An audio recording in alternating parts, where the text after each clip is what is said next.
Fala pessoal, bom, nesse vídeo nós vamos abordar o assunto de programação distribuída e falando mais especificamente a respeito do conceito de Java Sockets.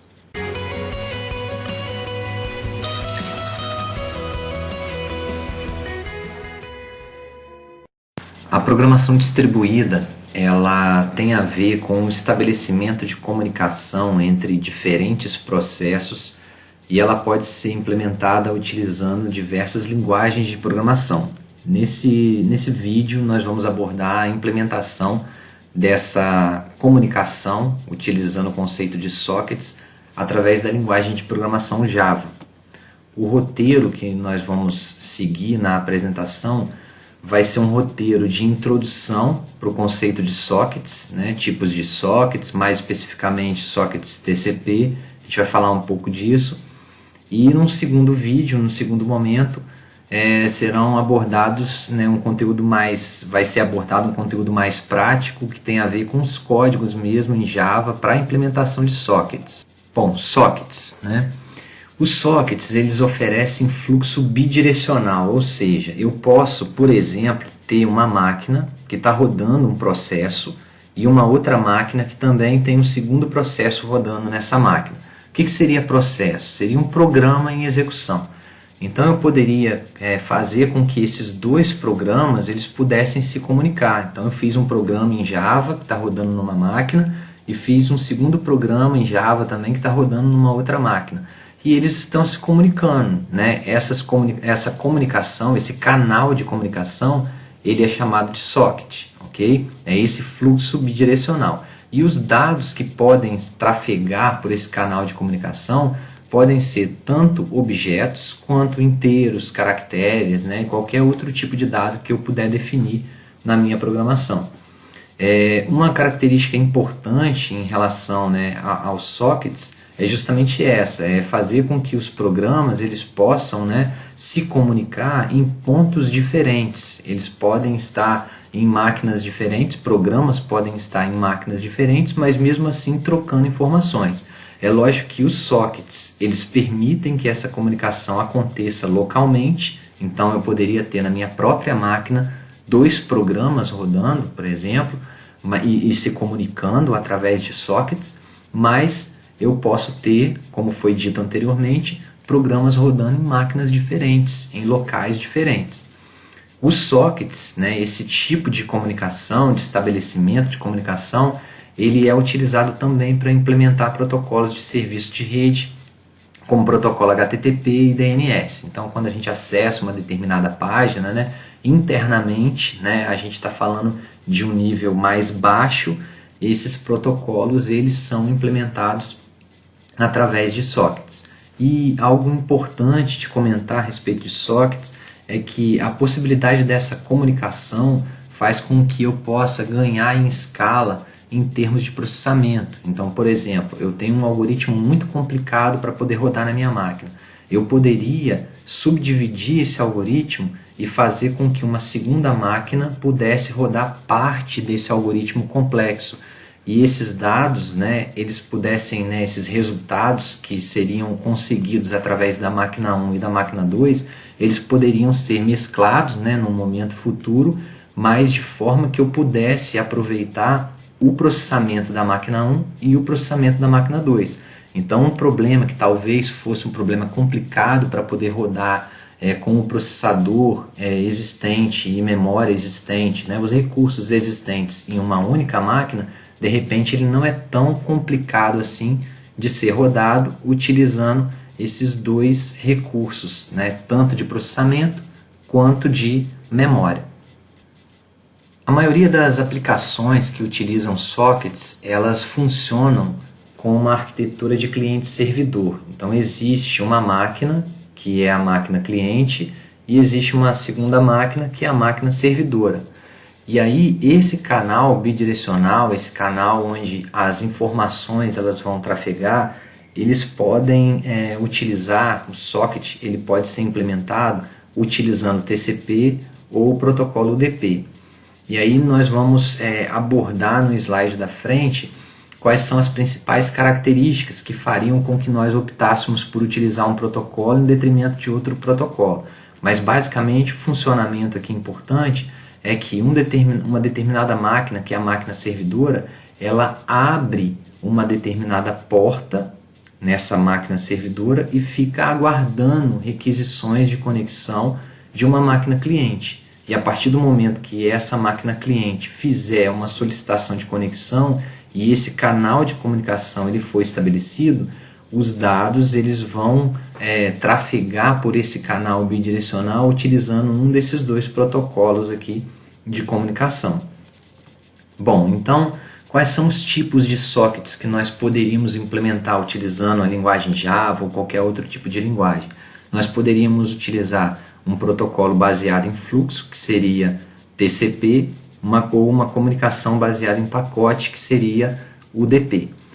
O TCP, é lógico que é importante falar que nesse caso o objetivo do vídeo é mostrar os sockets funcionando de uma forma mais prática, então nós não vamos entrar em todas as características, né, de comunicações TCP ou comunicações UDP, mas simplesmente para a gente poder ter uma noção de diferença, o protocolo TCP ele é orientado à conexão, é confiável, ou seja, garante a entrega dos dados ao destino e adequado para, por exemplo, envio de e-mail, download de arquivos, ou seja, todos os dados que utilizam o protocolo TCP para que possam ser entregues ao seu destino, eles têm confiabilidade nos dados.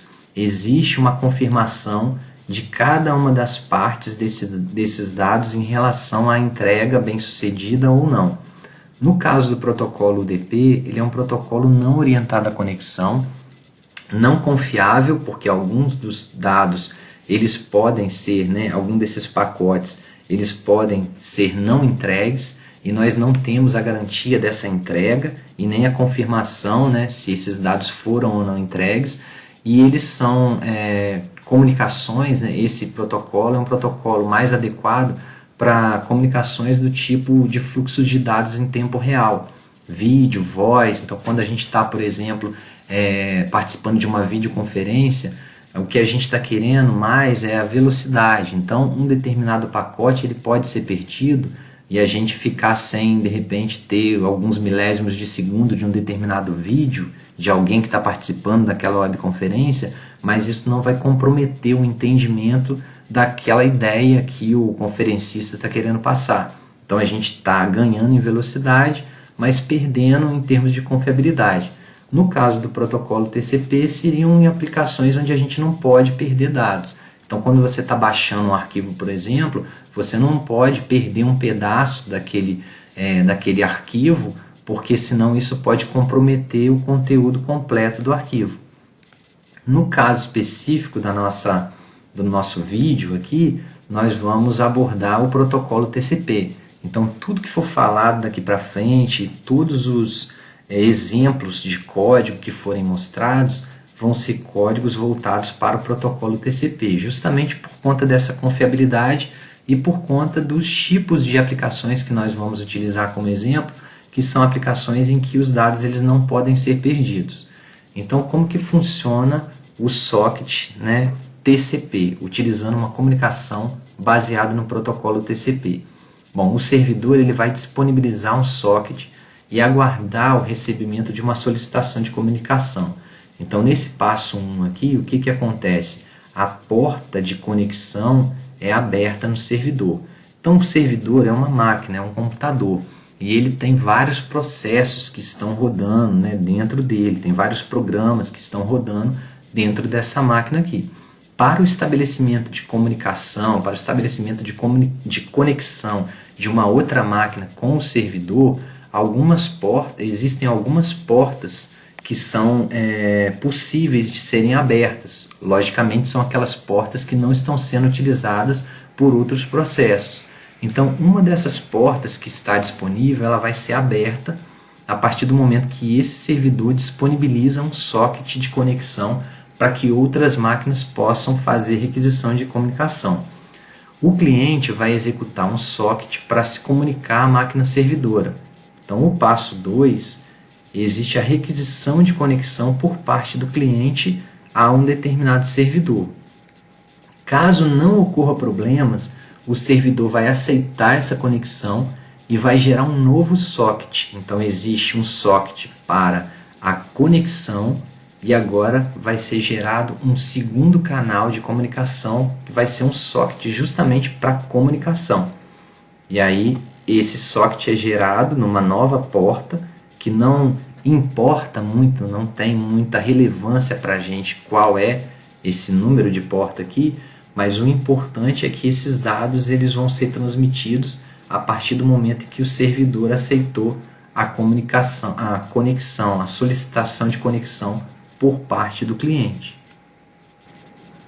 Bom, para a gente tentar compreender melhor o funcionamento, né, e como de fato, através de instruções Java, acontece esse canal de comunicação, vamos imaginar que o cliente ele vai enviar uma palavra para o servidor. Lembra que poderia ser qualquer tipo de dado, né, sendo trafegado entre cliente e servidor. Poderia ser um inteiro, poderia ser um float, poderia ser um double e por aí vai. Vamos imaginar que o cliente vai enviar uma palavra para o servidor vai pegar essa palavra, vai converter essa palavra para maiúsculo, por exemplo. Então veio uma palavra com letra minúscula, o servidor converte essa palavra para letra maiúscula e devolve essa palavra convertida em letra maiúscula para o cliente. Como que isso iria acontecer em termos de instruções Java? Bom, no primeiro momento o servidor ele tem que abrir a porta de conexão do socket, ele tem que instanciar um socket. Para isso ele utiliza essa instrução, new server socket, e estabelece que esse socket ele vai ser numa determinada porta. A partir disso ele fica aceitando conexões naquela determinada porta. O cliente, para ele estabelecer essa conexão, ele tem que utilizar a instrução new socket, especificando o IP, que é o endereço onde o servidor está estabelecido, e a porta, que foi justamente a porta na qual o servidor abriu esse socket.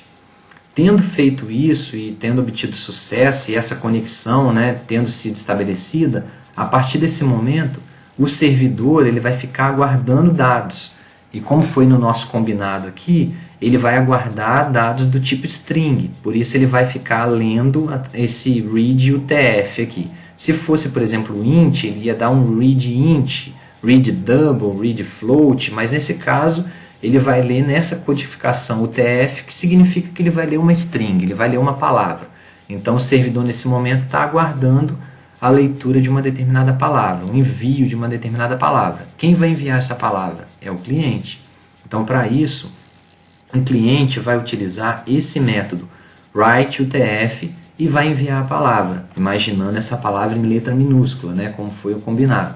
Aí essa palavra em letra minúscula, ela trafega por esse canal de comunicação, que é justamente o socket que foi estabelecido, e ela entra como sendo o valor de dados de entrada, que é uma variável qualquer do tipo string lá no lado do servidor. Imagina que o servidor vai trabalhar com isso, vai converter esses dados de entrada aqui para uma palavra com letra maiúscula. A partir disso agora ele vai devolver essa palavra em letra maiúscula para o cliente.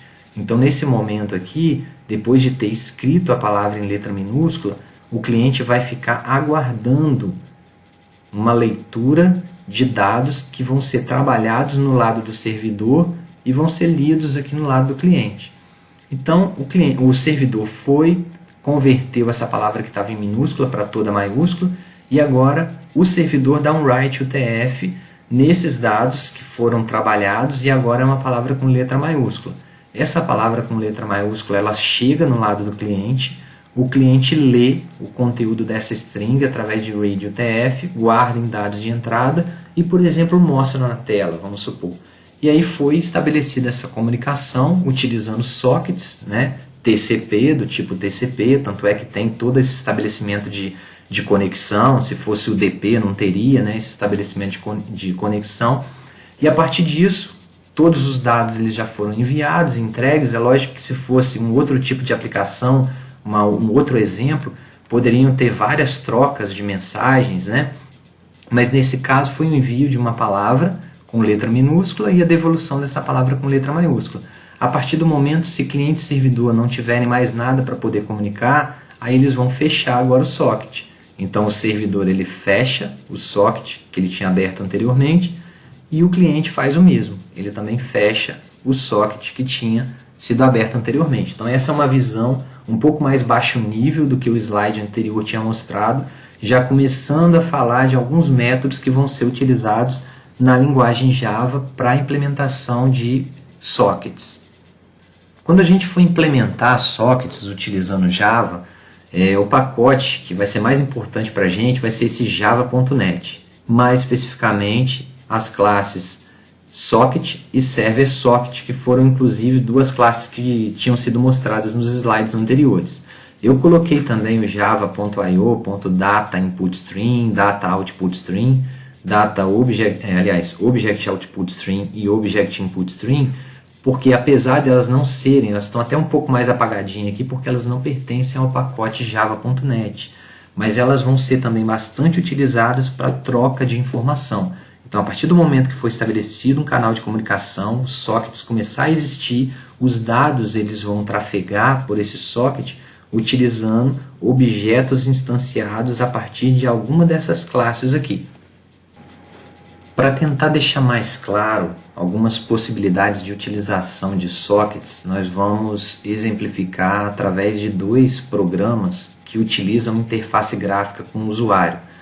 O primeiro exemplo vai ser um jogo da velha, e a arquitetura desse jogo da velha vai ser uma arquitetura baseada em um cliente e um servidor. No segundo exemplo, nós vamos trabalhar uma situação até para poder justificar aquela escalabilidade que foi comentada no início do vídeo, que é a possibilidade de você executar um algoritmo em diversas máquinas para justamente ganhar o poder de processamento dessas várias máquinas. Então, nesse segundo exemplo, nós vamos ter 4 clientes e um servidor. Então, vamos ao primeiro exemplo, Bom, então esse é um jogo da velha, simples, normal, tenho 2 jogadores. Esse jogador aqui é o servidor e esse jogador é o cliente. O servidor abriu a porta de conexão, o cliente se conectou a ele, depois eles ficam jogando, cada um vai sendo um jogador. Então, esse do lado esquerdo é o jogador 0, do lado direito é o jogador X. Cada vez que um clica em um determinado botão, é uma jogada que está sendo estabelecida para aquele determinado jogador. Logicamente, nesse exemplo, eu estou usando a mesma máquina tanto para cliente quanto para servidor, mas a gente tem que entender que essa comunicação via socket, ela permite que clientes e servidores estejam em lugares diferentes. Eu poderia ter esses jogadores jogando em cidades diferentes, em países diferentes, porque essa comunicação é toda feita via socket, ok? Outro ponto importante que a gente tem que entender é que, diferente do exemplo que foi dado anteriormente no vídeo, em que o cliente enviava uma palavra minúscula e o servidor convertia essa palavra para maiúscula e devolvia essa palavra para o cliente, nesse caso aqui, a troca de informações ela é justamente em relação à posição da jogada em que um determinado jogador está fazendo. Então, por exemplo, o servidor ele inicia aqui, aí depois o cliente se conecta ao servidor e a partir desse momento, quando o X clica numa determinada posição, é justamente essa jogada, ou seja, linha 0, coluna 0, a jogada X. É essa informação que está vindo via socket para o jogador 0, que é, no caso, o cliente. Quando o cliente clica, por exemplo, nessa posição, essa daqui é a linha 1, linha 0, linha 1, coluna 0, coluna 1. Então, essa jogada foi na linha 0, e na linha 1 e na coluna 1. É essa jogada que está vindo como informação via socket para o servidor.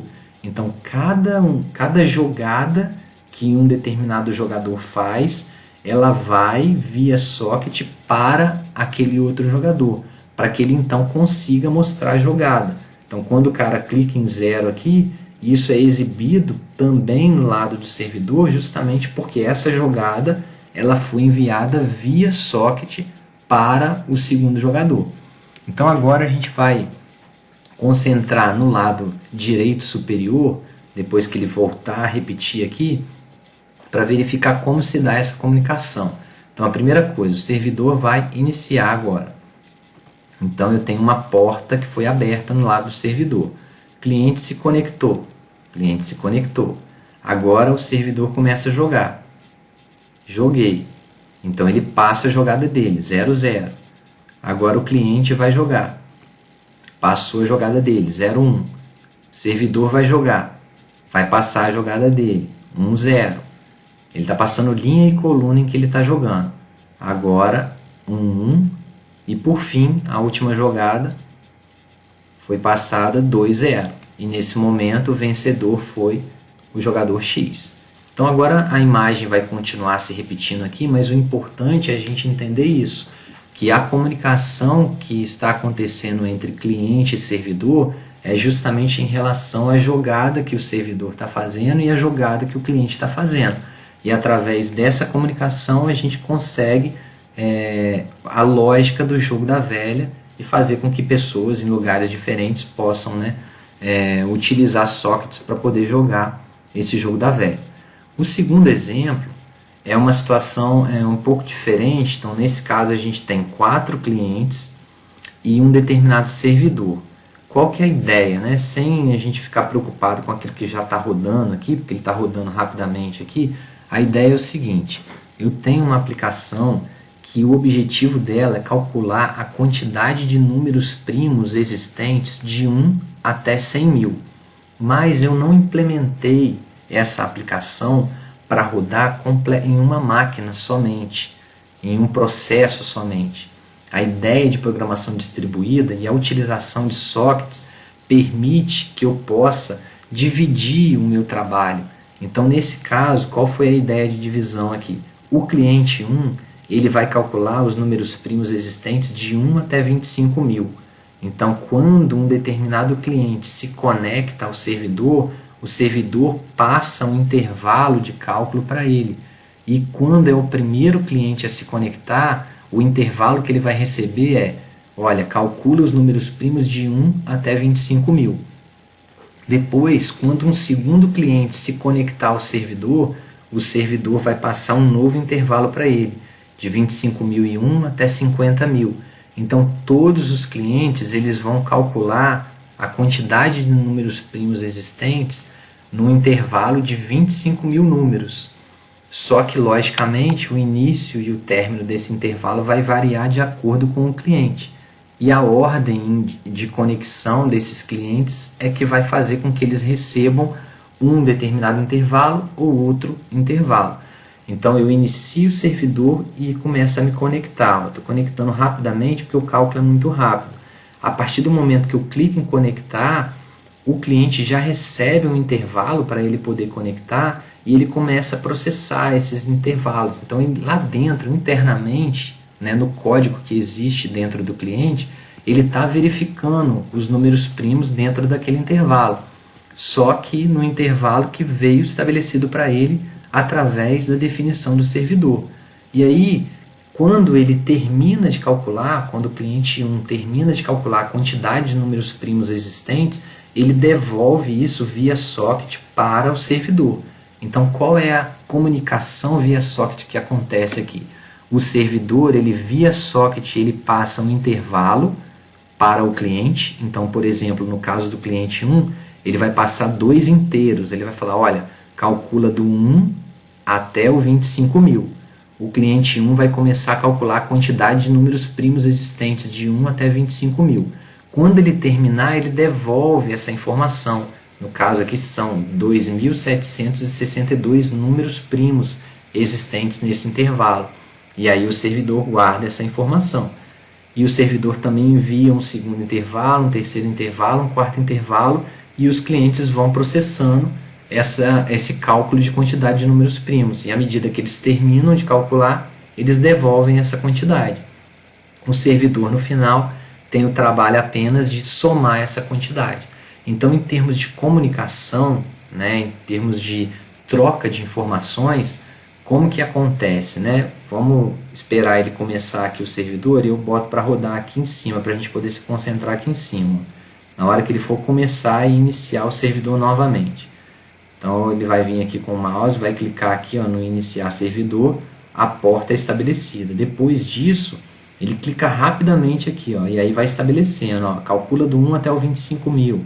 Segundo cliente, do 25.001 até 50.000.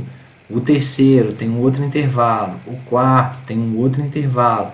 A partir do momento que eles vão calculando, aí o cliente 1 devolve, olha, a quantidade que eu achei foi 2.762, o cliente 2, 2.371, o cliente 3, 2.260 e o cliente 4, 2.199. E aí o servidor ele pega, faz o somatório e exibe 9.500 e alguma coisa ali como quantidade total. Então, nesse caso, né, voltando a falar, estabelecimento de comunicação via sockets e ganhando poder de processamento a partir do momento que eu tenho vários computadores agora trabalhando em um mesmo problema. Problema esse que foi subdividido justamente para ganho de escala, né, podendo calcular problemas maiores ainda.